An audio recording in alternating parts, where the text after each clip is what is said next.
I returned to my farm. A sign bore my son-in-law's name. Private property. Trespassers will be prosecuted. The guard said, "Sorry, sir, this area is off limits. The new owner doesn't want visitors."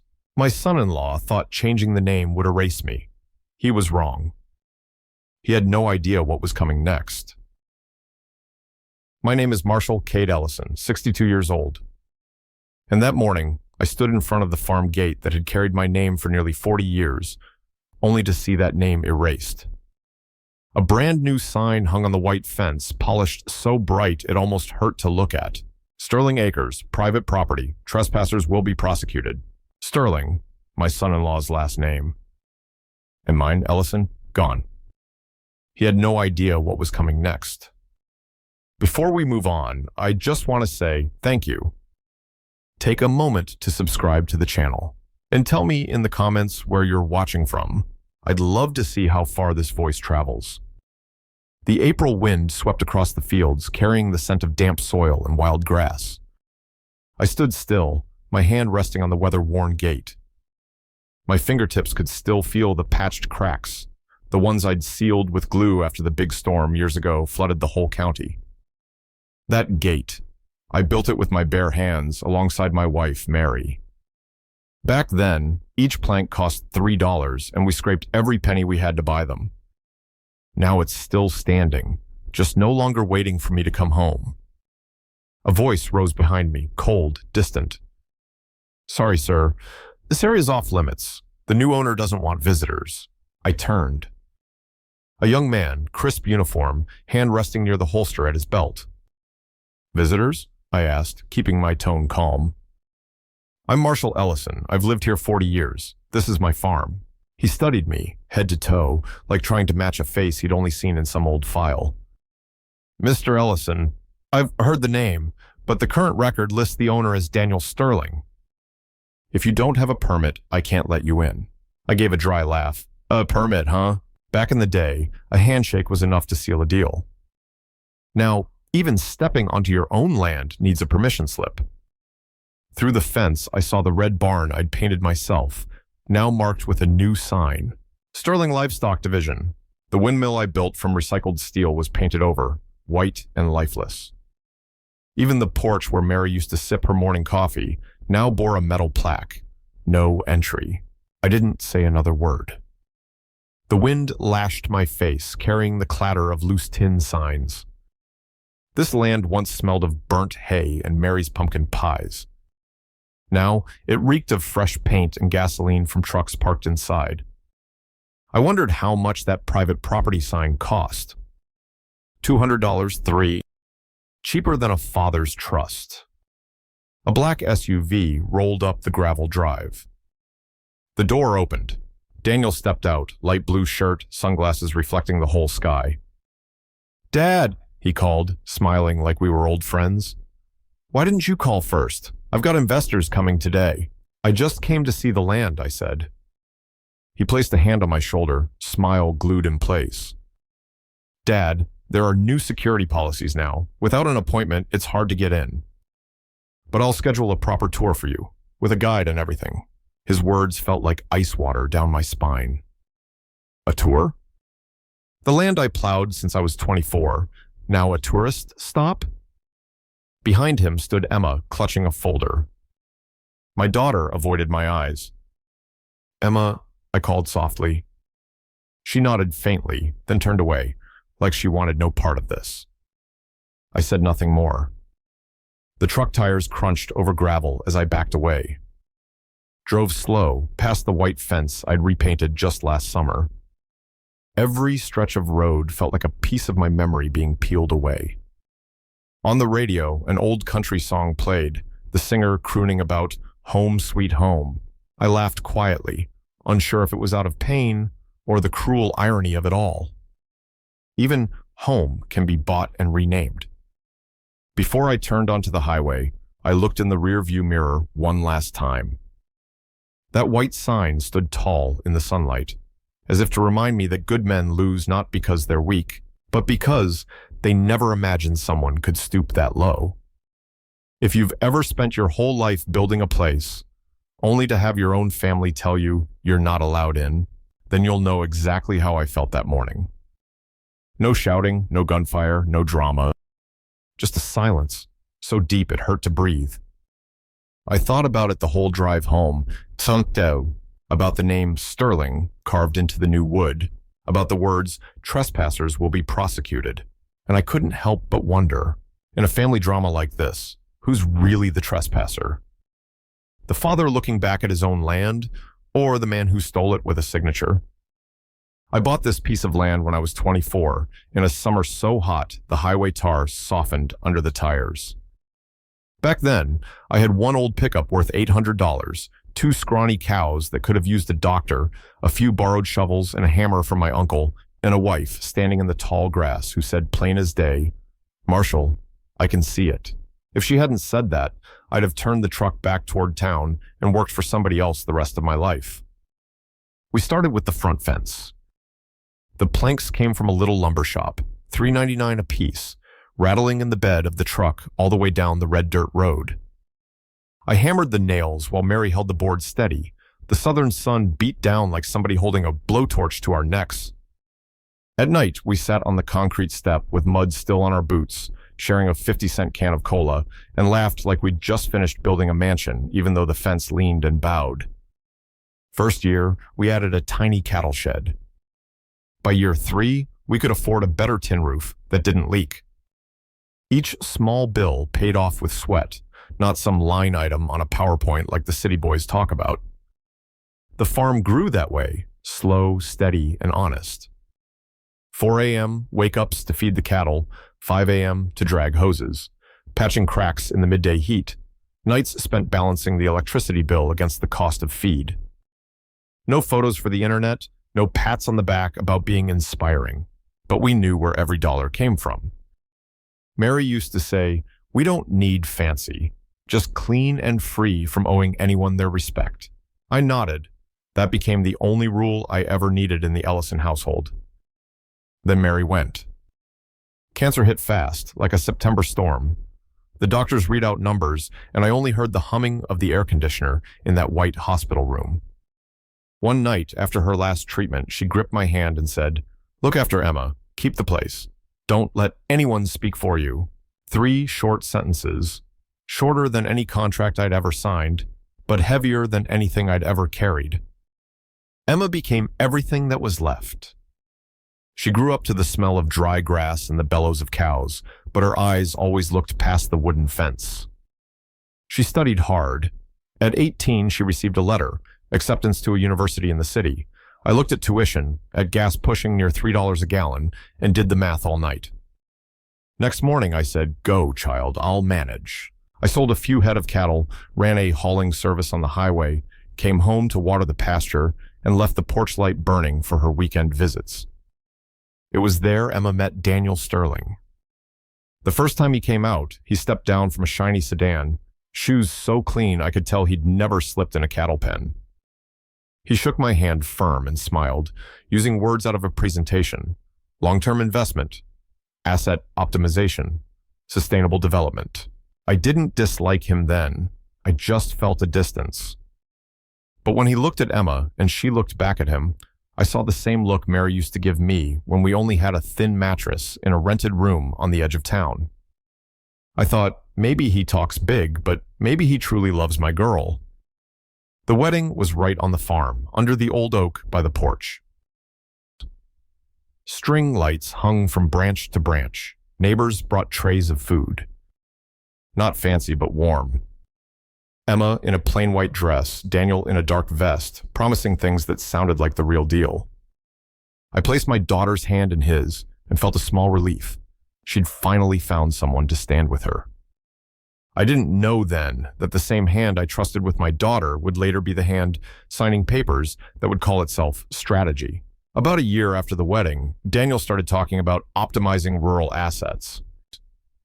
One cold night near 8 p.m., he sat at my kitchen table, stirring his coffee like he owned the place. "Dad, Marshall," he said, "your land is sitting on a gold mine.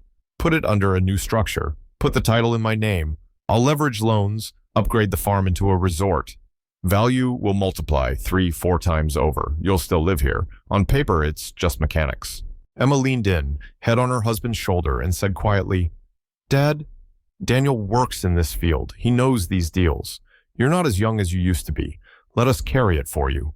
Hearing "carry it for you" warmed me and stung at the same time. My back complained before dawn these days. Those 50-pound feed sacks were no joke. I remembered Mary's words, "Hold the house, hold the child." Maybe their way was the modern way, paperwork instead of sweat. Then one afternoon, Daniel brought a thick folder and a slick young lawyer with a red tie and hair combed like he'd walked out of a law firm brochure. The lawyer spoke smooth, like reciting a brochure. "This is an operating authorization, reduces your risk. This is an asset protection structure, shields you from litigation. This optimizes family tax burdens, all for your benefit." I glanced down. Marshall C. Ellison printed on some pages, Daniel J. Sterling on others.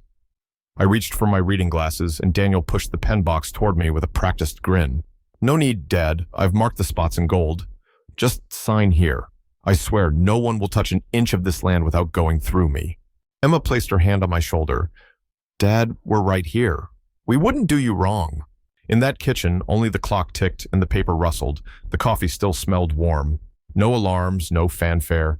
I looked at my daughter, at my son-in-law, and thought simply, family doesn't hurt family. I took the pen. I signed. To me, a signature was a man's word. Once given, it meant something. That day, I believed I was merely shifting a burden, not imagining the two words that would come to haunt me: betrayal. I slid the folder into the steel cabinet where I kept Emma's birth certificate and Mary's photo. I locked it and told myself, this will be good. From now on, I can sit on the porch longer and not worry so much. I didn't know. The moment the cabinet clicked shut, folks outside had already started putting a value on my 40 years and entering it into spreadsheets. The day I called my rest day was the starting line for a game whose rules I no longer set. Behind their smiles, layers of deceit were already folded, waiting to be unfolded.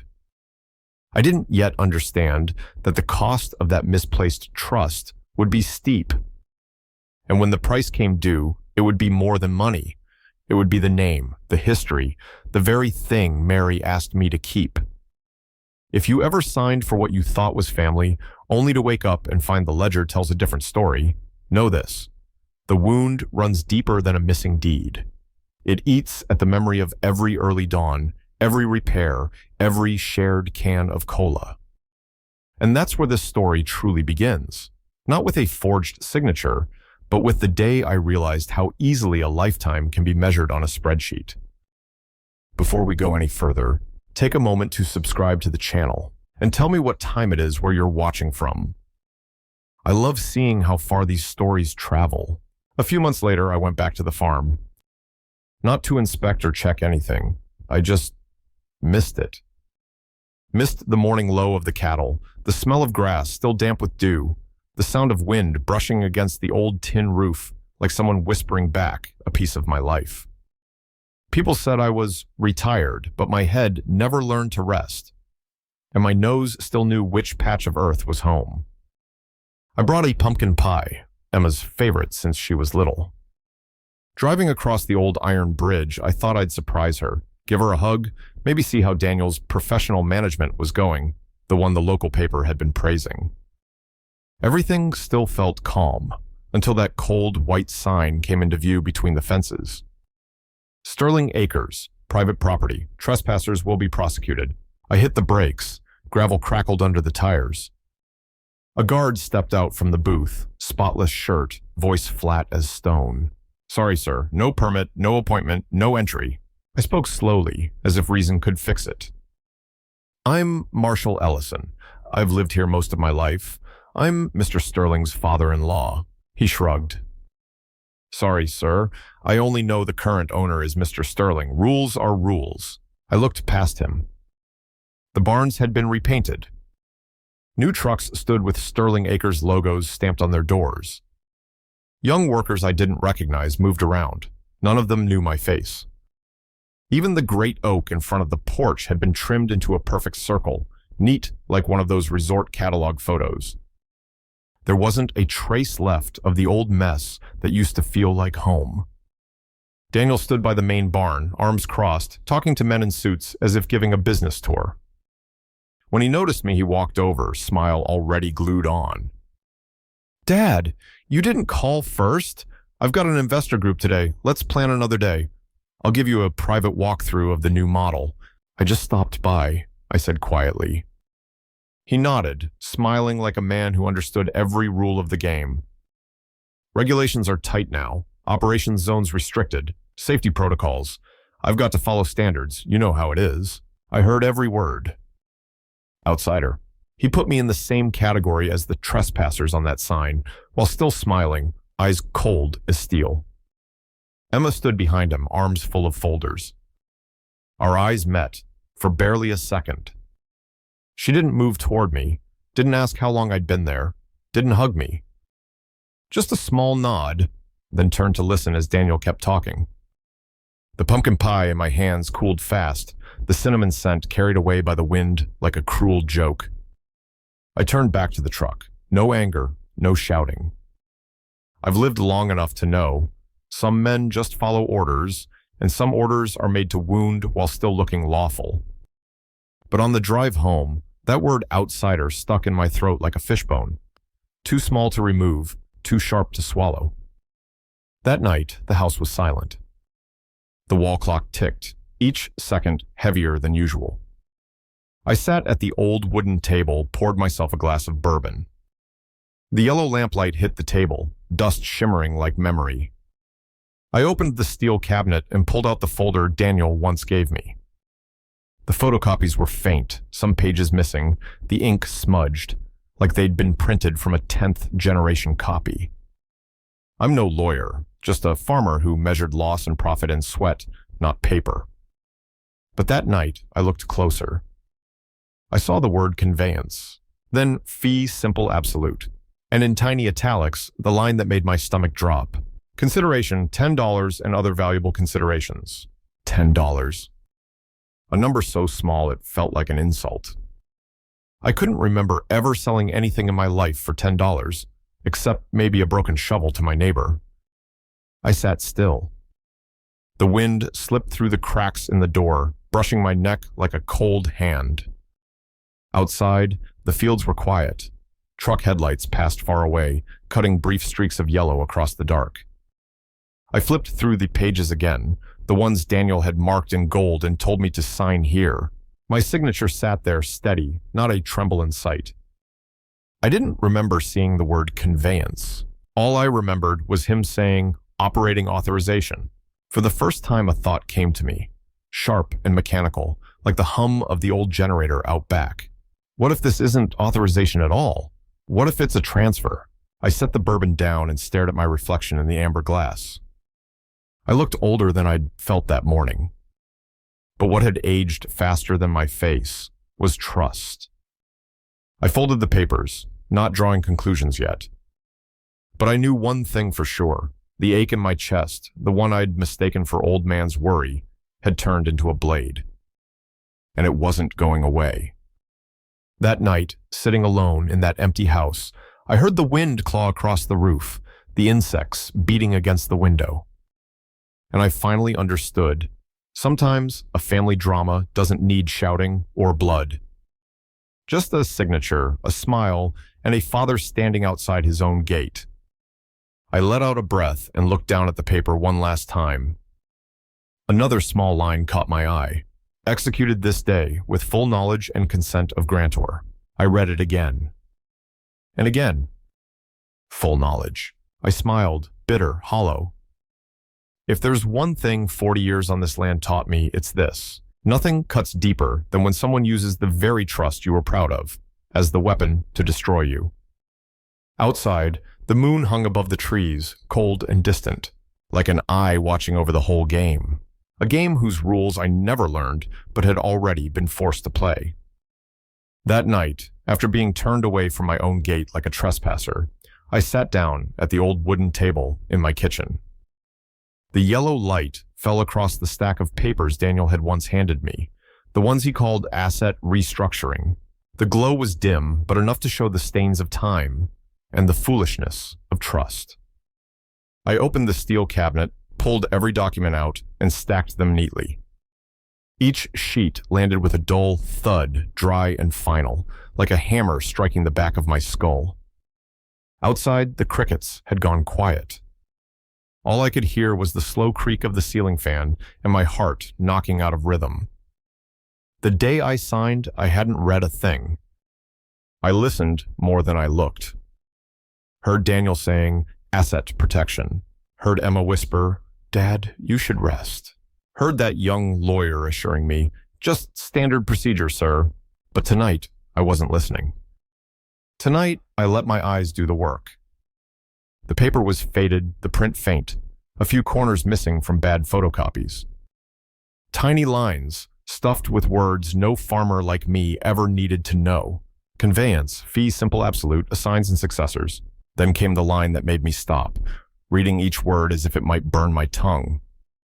Consideration, $10 and other valuable considerations. $10. A number so small it felt like a slap.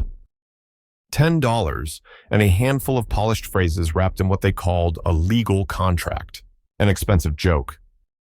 But no, deceit is never cheap. I flipped to the signature page. Marshall C. Ellison, neat, steady, unshaken. My handwriting, no doubt about it. And I remembered exactly how Daniel had said it that day, smooth as a salesman pitching life insurance. "Dad, this is just authorization. It helps us work with the bank. You're still the owner, just formalities." And I'd believed him. Because back then, I still believed that family had no reason to lie to one another. But tonight, there wasn't a single word on that paper that said authorization. Every line was crafted to erase me, neat, legal, and permanent. I leaned back in my chair and looked out the window. The night outside was dark as tar. The wind carried the scent of dry earth and grain fields far off beyond the ridge. In the glass, I saw only my reflection, a 62-year-old man, ink-stained hands, face lined deep, staring back at himself and asking quietly, "Did they play me, or am I losing my mind?" I wasn't sure about my memory anymore. But I still trusted records. Records don't lie, especially the ones kept by the government. Tomorrow, I'd find out. If anything was wrong, the papers would tell me. Next morning, I drove into town.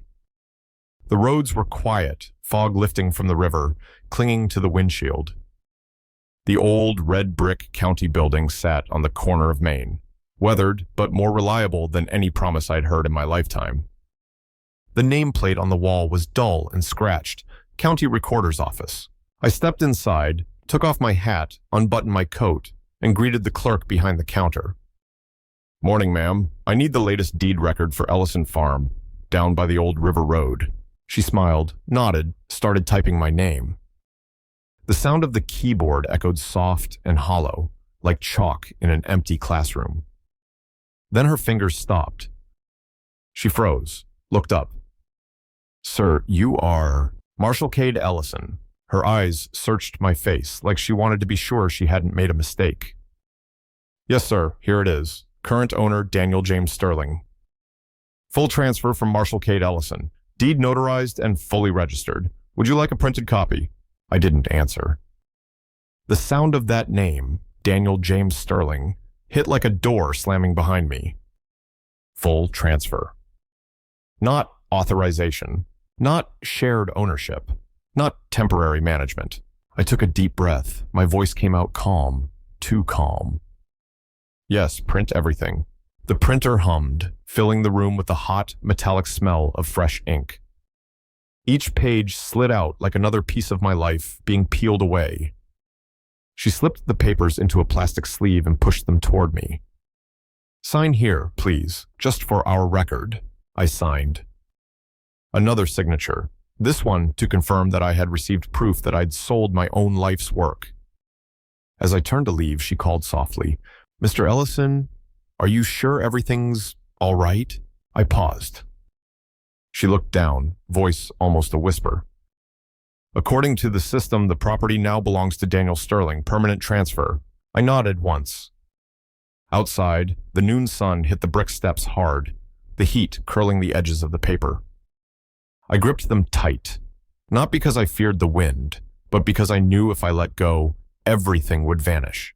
The land, the trust, the faces I once loved. Last night, I had a feeling. Now I had proof. No more guessing.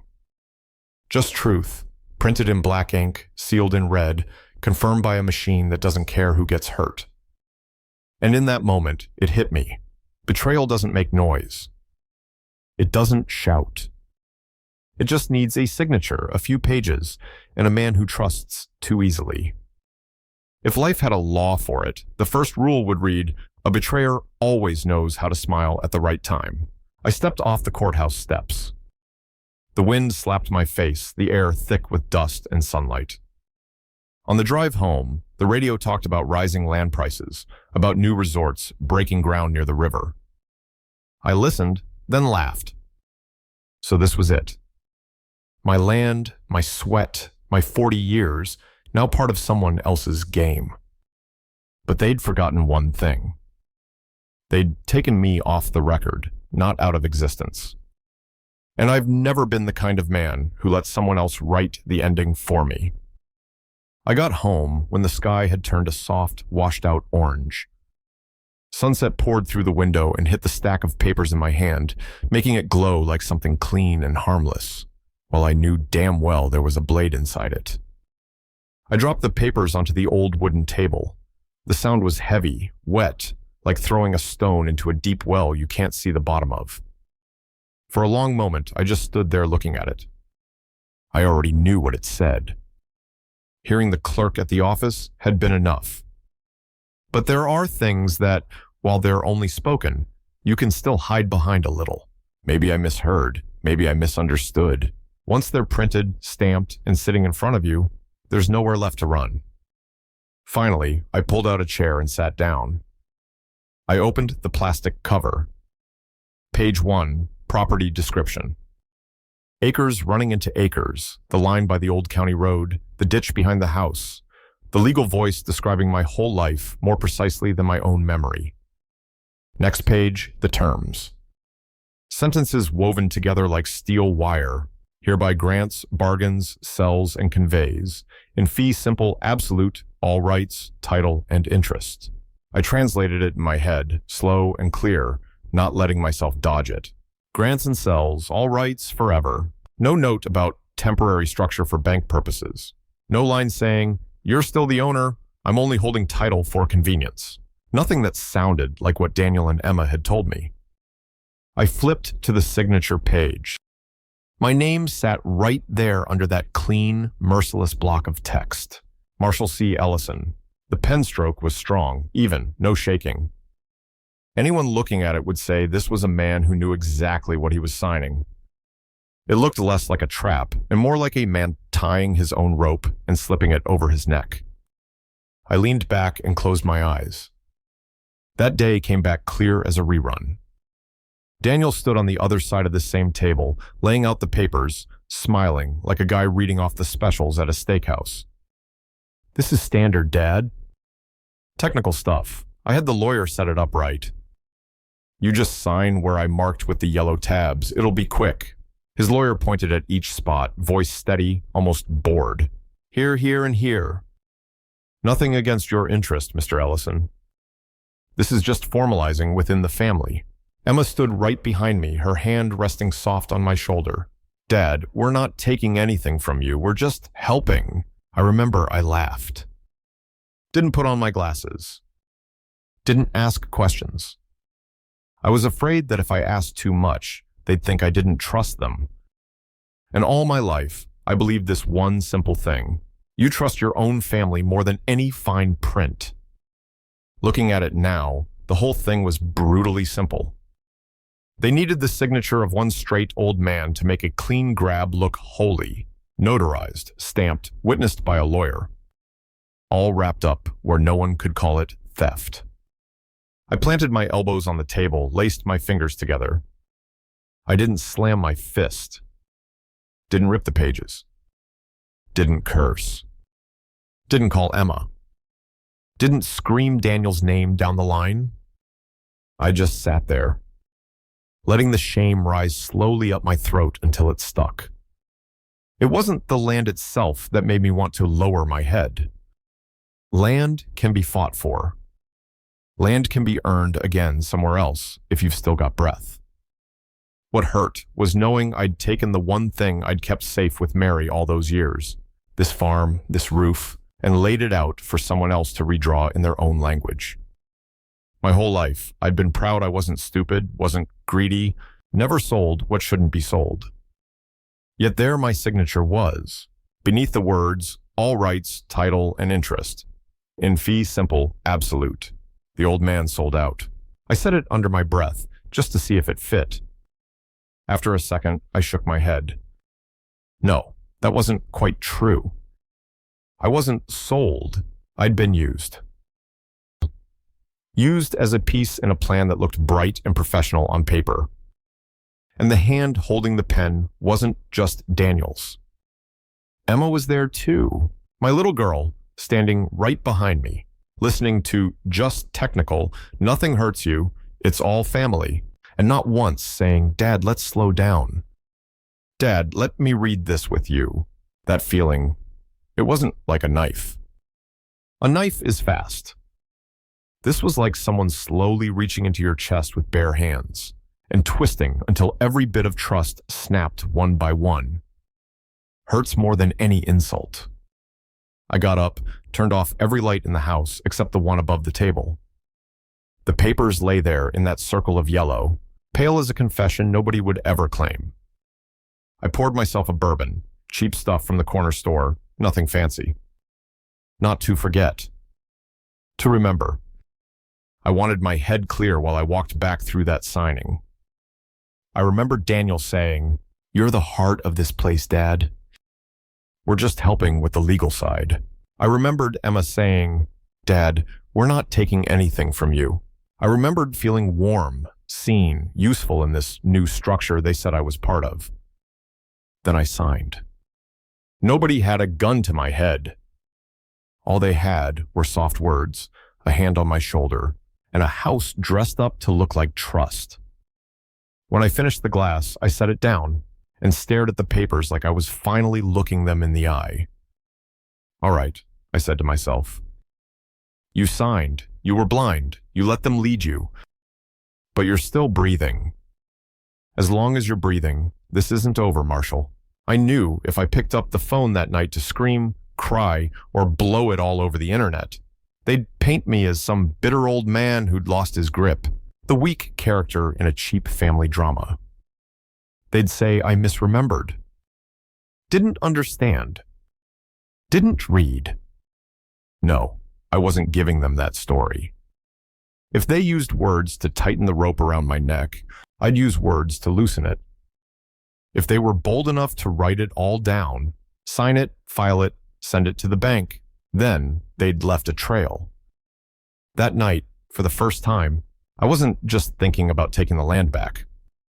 I was thinking about taking my name back. About making sure when folks said Marshall Ellison, they didn't mean the old man fooled by his son-in-law, but the man who stood up straight after the hit.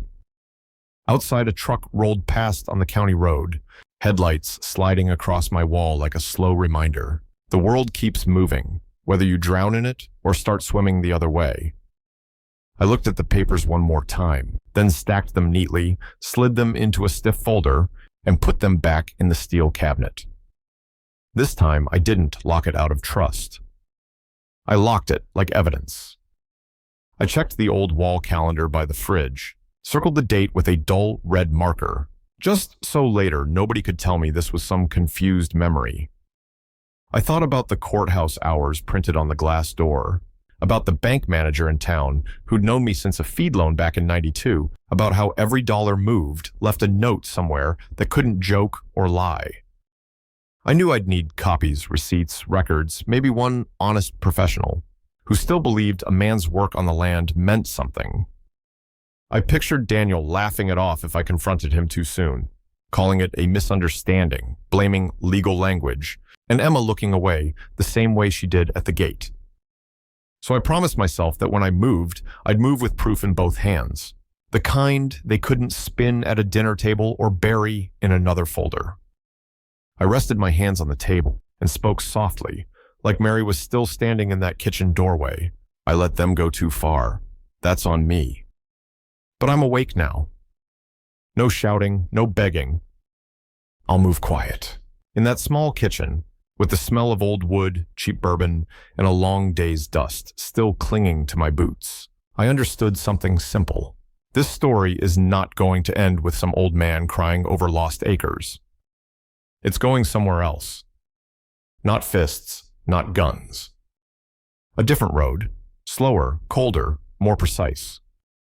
The kind of road people who think they're smart never see coming. If someone turned my signature into a noose, then I'll learn how to take that same rope and pull it back their way. No noise, no rush. Just step by step. And that was the moment, the first clear shape of a revenge story lit up in my mind, not built on rage, but on the one thing they never thought I'd use against them, the truth. And for the first time since signing those pages, I felt something other than shame rising in my chest, a hard, steady sense of direction. If this story resonates with you, consider subscribing. It helps the channel grow, and I truly appreciate it. The next morning, I didn't drive up to the farm to scream. I didn't storm over to Emma's house. I didn't call Daniel. I brewed a pot of black coffee, the cheap kind from the corner store at the edge of town, and poured it into the chipped white mug Mary used to love. I sat on the porch and watched the sun climb up over the tree line, its light spilling across the fields that, on paper, no longer carried my name, but still held every footprint I'd ever pressed into that dirt. The early wind moved through, carrying the smell of wet grass and open soil. Somewhere down the road, a pickup rolled past, country radio faint in the distance. I took a long breath. The land hadn't changed, only the people had. After the second cup, I stood up. Not to lose my temper. To get to work. I went back inside to the old wooden wardrobe in my bedroom, the place I kept things more honest than legal papers, the farm ledger. It was a brown leather notebook, spine-worn, corners curled, pages yellowed with time, ink mixed with the faint smell of kitchen smoke and diesel from early mornings. My handwriting leaned and slanted, but it was clear. Every line a day, a season, a choice. No fee simple, no consideration, no dressed-up legal tricks. Just lines like, bought 2 calves, $120. Fixed water pump, $80. Drought year, down $600. Took another loan.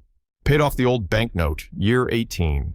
40 years of a man's life, folded into small numbers. Steady, on time, clean. I flipped through the pages, the sound of paper soft and rough, like memory brushing past my ear. Then I reached the part where Daniel entered the story, and the tone of the ledger changed. New lines I hadn't thought much of when I wrote them. Financial consulting fee for DS, $450. Legal structure costs, per Daniel's recommendation. Asset revaluation, tied to development strategy. Back then, I wrote it down because I believed in being exact. Every dollar out needed a reason. I didn't fully understand structure or strategy. I just thought, the kids know better. This is what growth looks like now.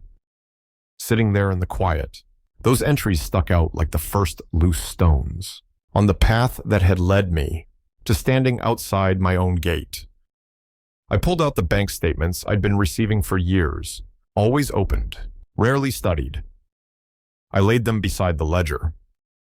Then I started matching them. Not angry, not rushing. Line by line, the way I'd once counted calves, bales, fence posts, the way Mary used to double-check the grocery list, so we never spent a dollar we didn't have. I saw withdrawals I didn't remember approving. I saw a new mortgage account, secured against Ellison Farm. A large loan. Numbers too round to be small talk, over $700,000. The borrower's line didn't carry my name.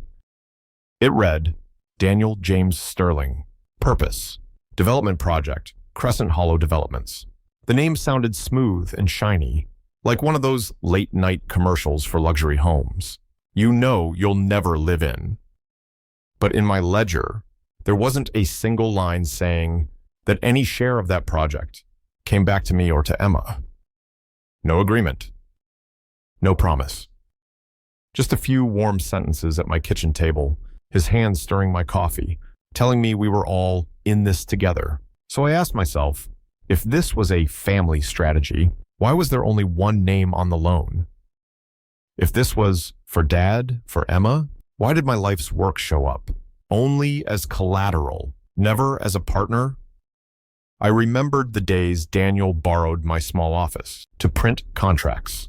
He'd bring his laptop, hook up the printer, let the machine rattle and hum, while I fed cattle outside and thought I was watching the next generation step up. I hadn't asked. Family, doing business, I thought that was enough. Now I opened the desk drawer where I stuffed stray sheets after the printer spat them out. I sifted through them, page by page, the way I'd once dug through hay, looking for a lost knife. In that mess, I found a faint, half-printed email. The top was cut off. The bottom was clear enough. Got the old man to sign, clean title. We'll flip this dirt into millions, D. I read it again. And again. I didn't say a word. My eyes stayed on 4 words, longer than they did on millions. The old man, that old man was me. That dirt was the land Mary and I had dragged into shape with our bare hands. And that we he was proud of didn't include Emma. Didn't include anyone named Ellison. Just Daniel. And whoever was waiting on the other end of that email. Under the yellow kitchen light, the whole thing stopped being a misunderstanding and started smelling like deliberate deceit. The feeling that came with it wasn't a stab. A stab is quick. This was a brick pressed slowly down on my chest, inch by inch, until there was nowhere left to pretend I'd gotten it wrong. I pulled the ledger closer. For the first time in years, I opened to a fresh page, not to write hay expense or sold breeding bull, but to write something else. Date. Awesome. Today I confirm I am not confused. Daniel used family to get my signature. Used that signature to secure a large loan. Used my land as collateral for his own project. No clear sharing agreement. No written benefit for Emma. Only words, I wrote slowly. 1 line at a time. Not to convince a judge. To convince myself. To mark the moment I woke up. Then I started gathering everything. No longer just papers, but evidence. The certified copy of the deed transfer, with my signature and the notary seal. The bank statements showing the loan, secured by Ellison Farm, in Daniel's name. The consulting and legal fees, matching the days he told me. Just sign, Dad, it's faster this way. The printed email fragment. Got the old man to sign, clean title. The sticky note he once left on my table. Don't worry, Dad, I've got it handled. I slid each piece into a stiff folder and wrote on the front, Ellison Farm, evidence. The word evidence looked crooked in my handwriting, but it sat easier in my chest than the word contract. Right then, I knew I'd crossed a line. I wasn't just the old man sold out, sitting in his kitchen with his head in his hands. I was the one keeping the books, on my own case, doing what I'd always done best, adding, subtracting, lining things up, not skipping the ugly parts, taking responsibility for every mark. I didn't know yet what name a lawyer would give this: fraud, exploitation, abuse of trust. I'd let them sort that out later. To me, it was simple. This was the last farm ledger. The one that proved 40 years of honest work, of Mary's steady faith, of a family with no lies in its soil, had been turned into numbers for somebody else's balance sheet. If Daniel thought I was just a man who knew how to put seeds in the ground, He'd forgotten something important. 40 years of planting teaches you how to read the sky. You know when the air changes. You smell a storm before anybody in town checks the forecast.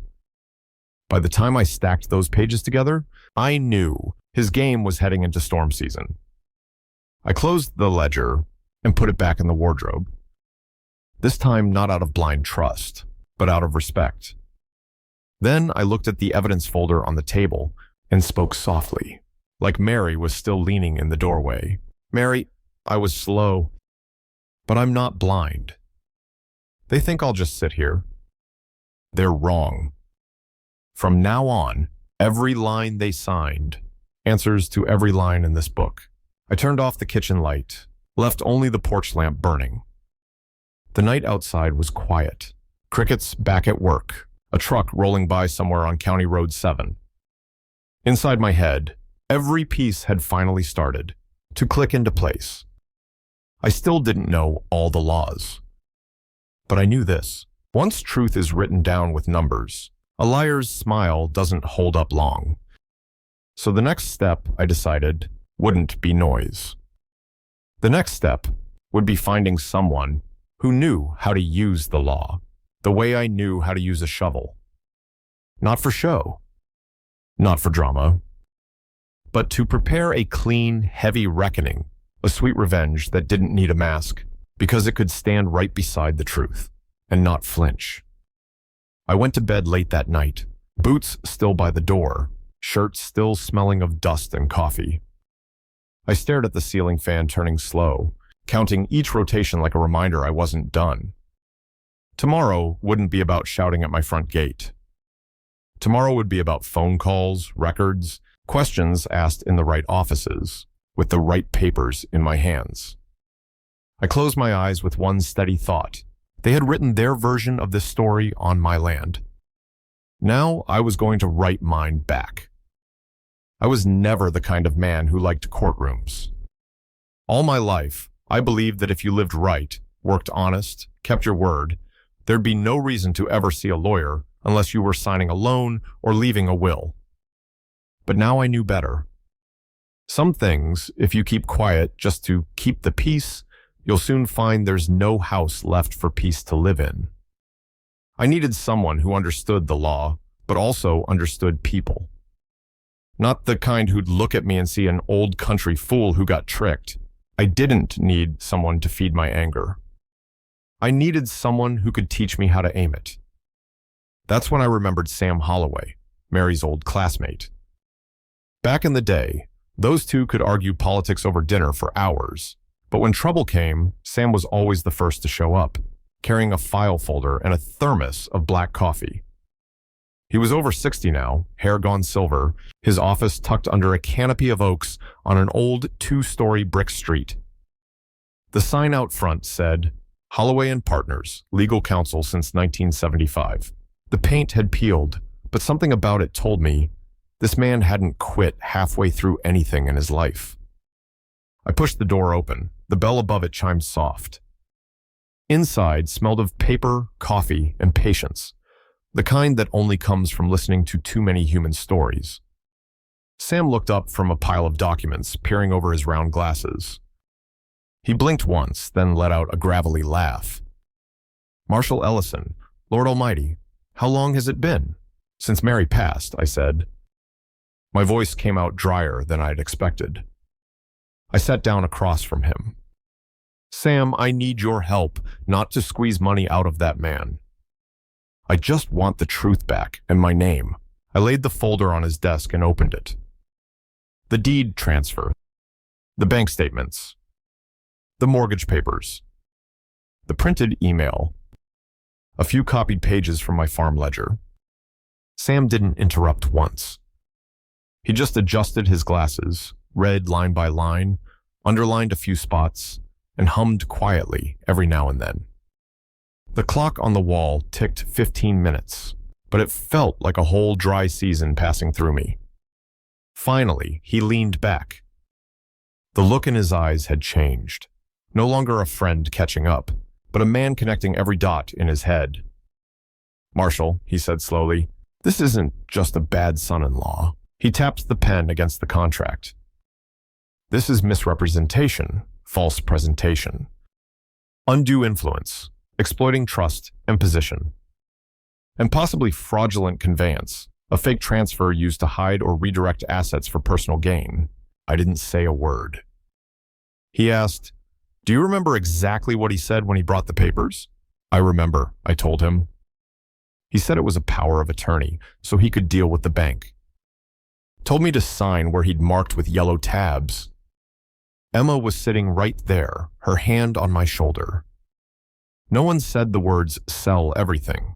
No one said, "your name will be gone." Sam nodded. "Do you usually wear reading glasses?" "I do. I didn't that day."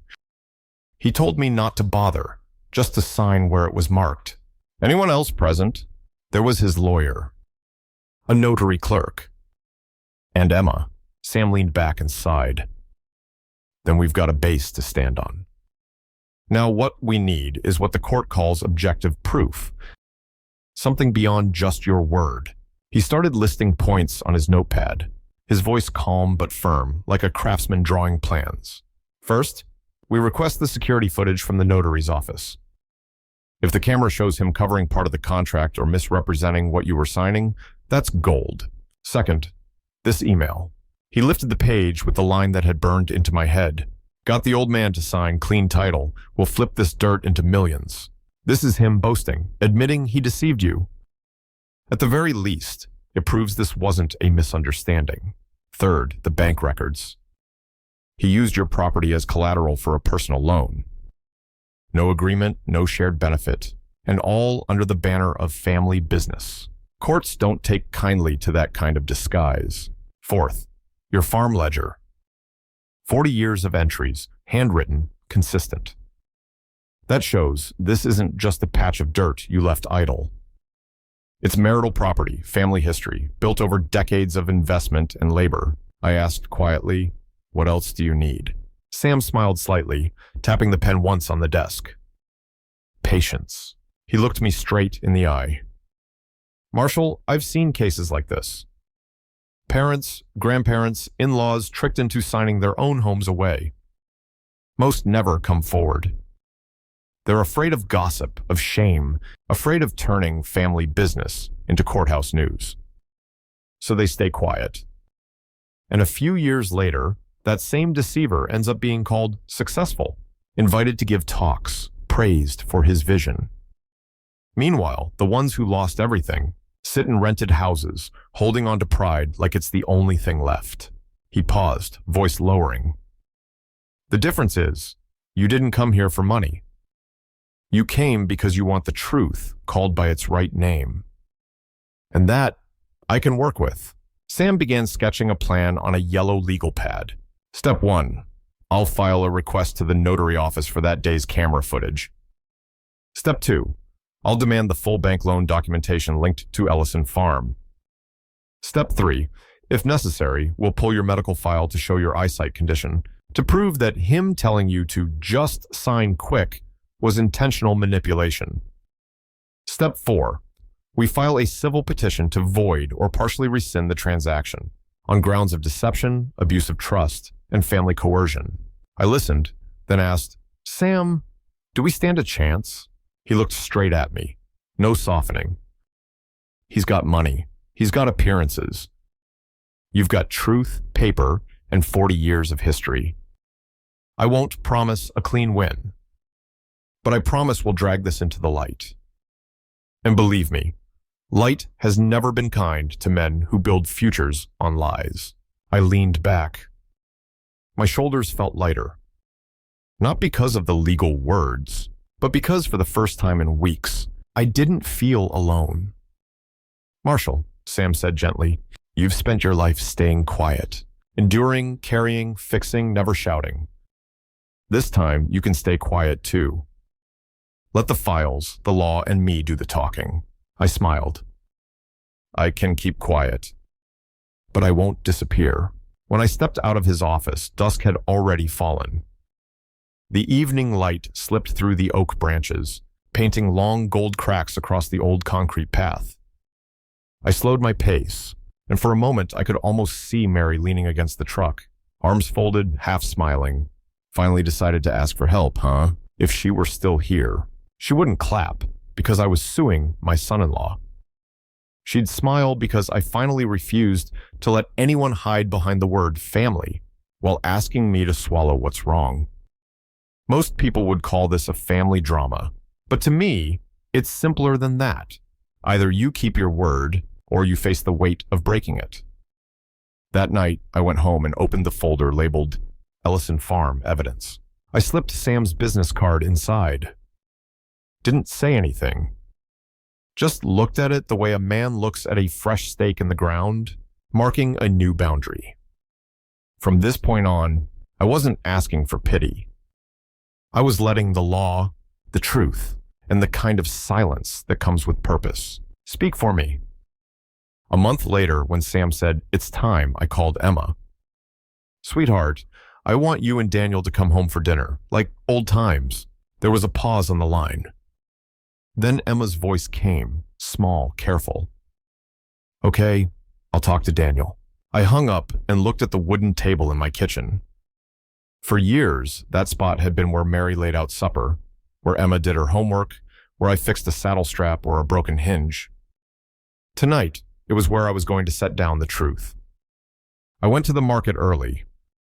Bought a chicken, a little over 4 pounds, some potatoes, pumpkin, butter, cinnamon. Seasoned it the same way Mary used to. Not to play house, but to make sure no one could say I invited them here just to start a fight. The smell of fried chicken, mashed potatoes, and pumpkin pie drifted through the house. If the neighbors walked by, they'd probably think it was a reunion dinner, not what it really was. I set the table. Plates on one side. And in the middle, the old farm ledger, the deed transfer copy, the bank statement, the printed email, and that note Daniel had left on my counter. "Don't worry, Dad. I've got it handled. No tablecloth, no hiding." The doorbell rang. Daniel walked in first. Blue suit, pale gold tie, cologne strong enough to fill the room. He glanced around, smiled the way rich men smile when they think they own the place. "Wow, smells good, Dad. Real family night, huh?" Emma followed behind. Her hair tied back, eyes shadowed, fingers white around the handles of her purse. "Sit down," I said. The wooden chairs creaked as they did. I poured water, spooned out the chicken. Nobody moved. The only sound was the clock ticking on the wall. Daniel's eyes landed on the stack of papers in the middle of the table. He smirked. "You still keeping all this old paperwork, huh?" "Yeah," I said. "That's the real history. Not the version that got printed last month." His smile froze for half a second. "Dad, I'm afraid there's been a misunderstanding," he started, voice smooth as oil. "Everything I did was for progress. These days, you've got to think big. You're too old to waste that land on small yields. What I'm building, it's for the family's future." I met his eyes. "Your future, Daniel, started with erasing my name off the title, then using that same land to get a bank loan for a project with your name on it. Isn't that right?" The air shifted. You could feel it, heavy and sharp. Emma flinched. Daniel leaned back, tapping his finger against the table. "You signed willingly," he said slowly. "It's notarized, witnessed, perfectly legal. Nobody forced you. I didn't break any laws. I know I signed," I said. "And I remember how you called it a power of attorney, how you covered the bottom half of the page, told me I didn't need my glasses. I remember the way you spoke, the way Emma nodded beside you. I remember enough to know it wasn't a misunderstanding." I pulled the contract copy closer and tapped the line that read, "Fee simple absolute." Then I laid the bank statement next to it, the one showing the mortgage against Ellison Farm. Daniel's jaw tightened. "I leveraged the property," he said. "That's called efficient use of assets. When the profits come in, they'll go back to the family. You're blowing this out of proportion. In your email to your partner, I said quietly. You wrote, "Flip this dirt into millions." I didn't see Emma's name in there. Didn't see mine. Just yours and the money. His face twitched. Emma turned to him. Daniel, what email? Business talk, honey. You wouldn't understand, he snapped. I didn't look away. My daughter understands right and wrong just fine, I said. Emma, tell me the truth. Did you know the papers transferred everything into his name? She bit her lip. Then nodded, barely. I knew. Daniel said it was temporary, to help with the loan. He said he'd explain to you later. I was afraid if I spoke up, everything would fall apart. Silence is a signature too, Emma, I said softly. You signed his side just by staying quiet. Her tears fell, one after another. She couldn't lift her head. Daniel sighed, pretending to sound tired. So what do you want, Dad? He said. The land back? A cut of the project? Just say it. Don't turn this into some moral drama. This is business. I laughed, once short. I'm not asking for a dime, I said. I just wanted to tell you I've been to see Sam Holloway. He's got the loan files, the notary footage, and that email got the old man to sign. He calls it deceit and abuse of trust. And he's getting ready to let the court hear all of it. The name Sam wiped the color from Daniel's face. He masked it quick, but I caught it. You think some small-town lawyer can take me down? He scoffed. In court, it's just paper. And on those papers, your signature is clear as day. They'll say you're regretting your decision. Not that I did anything wrong. I look forward to that day, I said. When people read everything, the contract, the emails, the farm ledger, and ask themselves what kind of man erases his father-in-law's name, uses his home as collateral, and calls it ambition. He slammed his palm lightly against the table. The glasses rattled.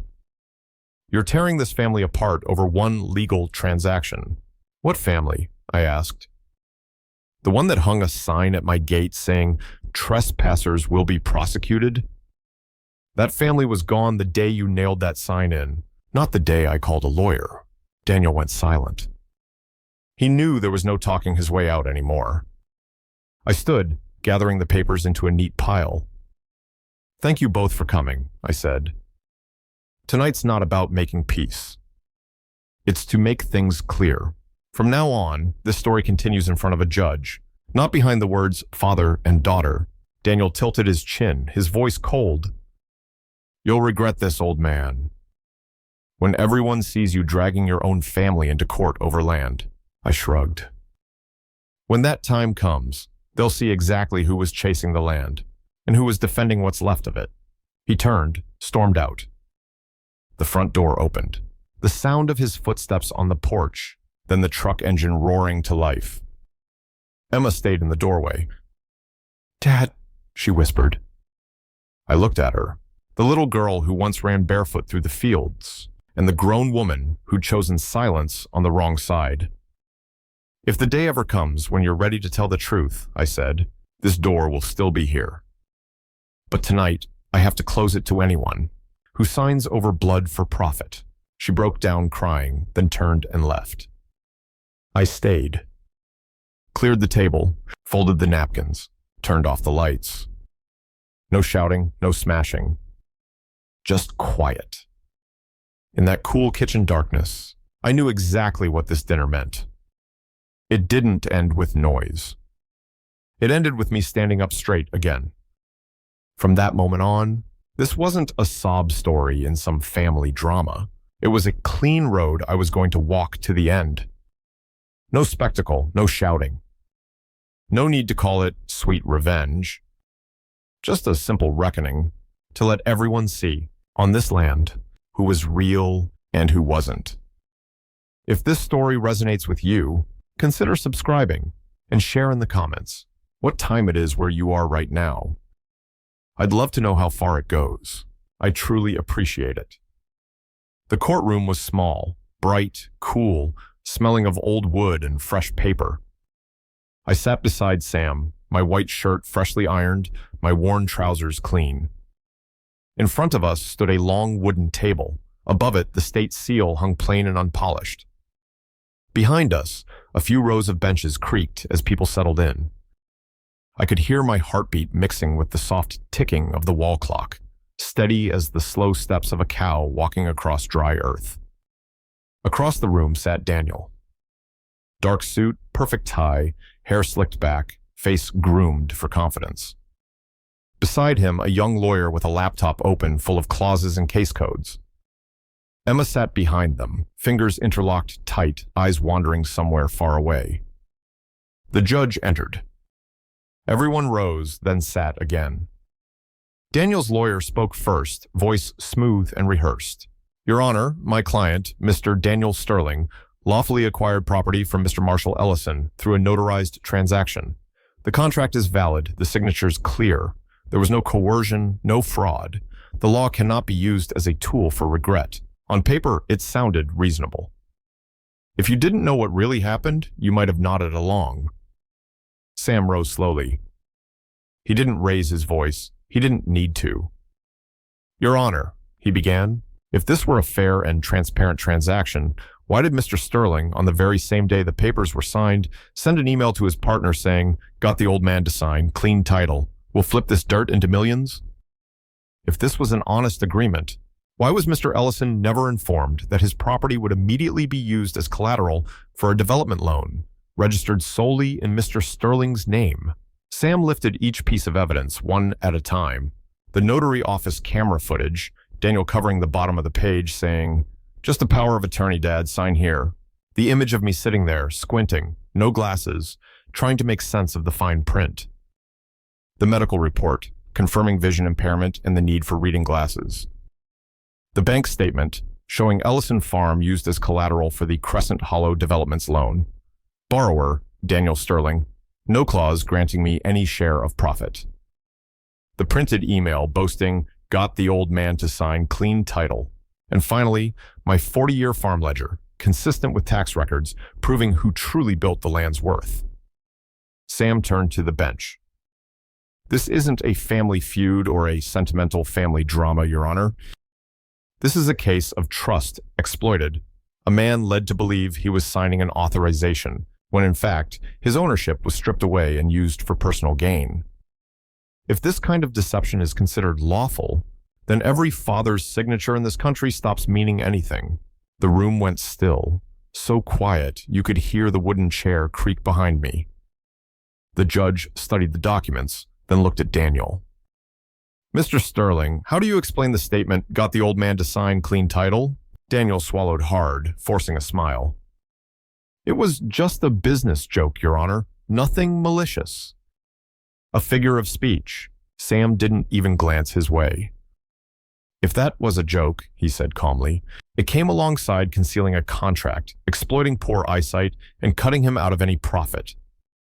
There are jokes, Your Honor, that the law doesn't laugh at. The judge asked a few more questions about the signing day, whether anyone fully explained the documents. I told the truth, word for word. They'd said authorization. They'd said help with bank procedures. No one had said permanent sale. Finally, the judge lowered his pen, voice even but clear. The court has reviewed all submitted evidence. There are sufficient grounds to conclude that this transaction involved elements of misrepresentation and undue influence. The transferee, Mr. Sterling, misled Mr. Ellison regarding the true nature of the contract and subsequently used the property for personal, undisclosed financial purposes. He held the decision sheet in his hand. The court hereby rules. The transfer of Ellison Farm is partially void. Ownership shall be restored to Mr. Marshall Cade Ellison. All financial obligations tied to the related loan are to be borne solely by Mr. Daniel James Sterling. This case will be referred to the relevant authorities for further review as deemed necessary. The gavel struck. Once. Sharp. Final. Daniel froze, his face drained paler than his collar. His lawyer leaned in, whispering fast, confidence gone. Behind them, Emma covered her mouth and began to cry. I just sat there, breathing slow. Not because I was surprised to win, but because for the first time, someone else had called what happened by its real name. Out in the hallway, Emma ran after me. "Dad, I'm sorry," she said, her voice trembling. I stayed quiet too long. I thought he'd fix things later. I was scared to make it worse. I looked at her, felt both love and exhaustion mix in my chest. "Emma," I said gently, "there are truths you don't need a signature for, like when you see wrong and say nothing. This time I can't carry that weight for you." She nodded, tears spilling. I placed my hand on her shoulder for a moment, then let go. Love doesn't erase consequence. Sam walked up, hand extended. "It's done, Marshall," he said. "You've kept the land, and the truth with it." I shook his hand. "Thanks for showing me the road, Sam." I just couldn't let myself die in silence. On the drive home, I pulled over at the spot where the Sterling Acres sign used to hang. The frame was still there. I pried out the old nails, tossed the weathered board into the back of my truck. Then from behind the seat, I lifted the wooden plank I'd carved myself and mounted it back onto the post. Ellison Farm, Esther, 1983. Land is not for sale to those without honor. No neon lights. No logo. Just words that meant what they said. I stepped back. The late sun hit the fresh wood, glowing warm. I didn't see myself as a man who'd won some noisy revenge story. I just saw an old Southern man standing again on his own soil, after walking a long, hard circle to prove one simple truth. Being decent doesn't mean letting anyone take what's yours. And if you've listened this far, if you've ever been underestimated, deceived, if you ever thought silence was the same as peace, remember this: silence can one day be read aloud as a verdict. If this story found you, leave the name of your city below.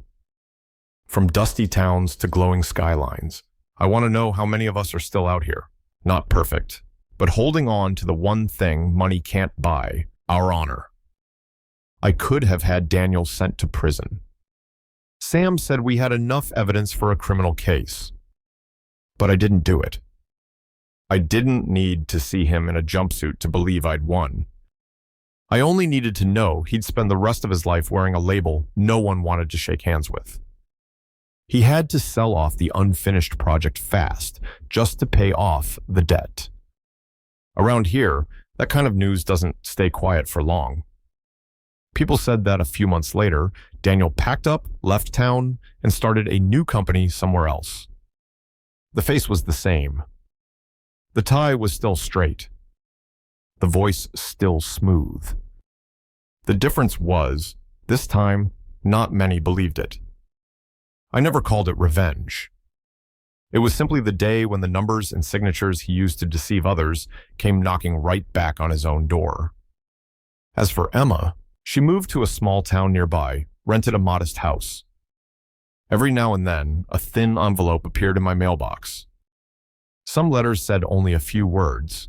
"How are you, Dad? I miss you." Others were longer. Apologies, questions about whether she could come by for dinner like before. I read them. Put them back into the wooden box. Never tore them. Never replied. Not because I hated her. I couldn't hate anyone anymore. I just learned that some cracks only widen when you try to patch them with apologies. What happened between us wasn't a single act of betrayal to be circled in red. It was a long stretch of days when I believed, and she chose silence. I've left the door open, but I'm not standing there waiting. If Emma ever decides to come back, she'll have to walk that road on her own feet. Sam asked if I wanted to push further, to have Daniel prosecuted. I shook my head. I've got the land back, Sam. That's enough. I'm not here to turn my life into some stage for sweet revenge. I just want to sleep in peace. That night, I sat on the porch, listening to the crickets, the soft shift of the cattle, the wind carrying the scent of old soil. The new sign by the gate stood silent in the dark. This land once carried the wrong name. Now it doesn't. And neither do I. No longer the old man who got betrayed, just an old man who kept the right to tell his own story. An autumn morning, mist still hanging low. I stepped onto the porch and poured myself a cup of black coffee, same as always. The old water pump outside hummed faintly, mixing the smell of damp soil with the scent of coffee, like memories breathing again. In the wooden mailbox by the gate, there was a small envelope. Yellow paper, edges wrinkled by the wind, with two simple words written on the front. For Dad. I knew that handwriting the second I saw it. The slight slant, the curved tail of every last letter. It was Emma's, exactly the same as when she was little, when she'd scrawl, "I love you, Dad," on the barn door with a piece of white chalk. I brought it inside, sat down at the old wooden table, and opened it slowly. Inside was a thin sheet of paper, the ink trembling, smudged near the top line. Dad, I'm sorry. I chose to believe my husband instead of the man who raised me. I thought staying silent would keep things peaceful. But my silence hurt you more than anything I ever said. I'm not asking for forgiveness. I just want you to know I miss home. I won't come by again, but I've told my daughter this. When you sign your name, make sure you know what you're signing, and never let anyone speak for you. I folded the letter. No tears, just a faint smile, the kind you give when the truth finally finds its way home, even late. I slipped the letter into the farm ledger between two blank pages. Because some apologies don't need to be answered. They only need to be heard. Every morning, I still wake before the sun. No longer a full herd like the old days, just a few cows I've kept, enough to hear their slow breathing drift through the dawn mist. The coffee is still black, the wind still smells of old soil. The only difference is, my heart now feels as calm as a field after the storm has passed. I fix the fence boards one by one, plant a new line of birch trees along the entrance. Each shovel of dirt, each wooden post driven down, feels like a quiet reminder. Some things don't need to be proven by winning or losing. They just need to be rebuilt with your own hands. I've set up a trust fund for the farm. It cannot be sold. It cannot be mortgaged. It can only be passed to those who understand the value of honor, something no amount of money or deceit can ever buy. On the wooden sign by the gate, beneath the old line that says Ellison Farm, Estark 1983, I carved a smaller one. This land is not for sale to those without honor. People driving by sometimes stop, read it, then move on. I just smile. They don't know that those words aren't only about the land. They're about people. I don't hold anger anymore. What I wish instead is that those who were once looked down on, betrayed, or made to believe they'd lost in some messy family drama, will finally understand this. Being kind doesn't mean being weak. Kindness, when paired with clarity and strength, is the one thing no one can ever steal. Not your name, not your dignity, not your peace. If this story made you pause for even a few seconds to think about trust, about what truly matters, tell me the name of the city where you're listening from. I want to know how many of us are out there, people who've been deceived, who've lost, who've hurt, and still found the strength to rise again and say, this land is not for sale. Just like trust, once it's lost, it can never be bought back with money. If this story means something to you, subscribe to the channel, leave a like, and share it so others can hear it too. Thank you for spending your time here. May you and your family stay safe, steady, and at peace. And I'll see you again in the next story, another one about people and the quiet, powerful ways they find themselves again.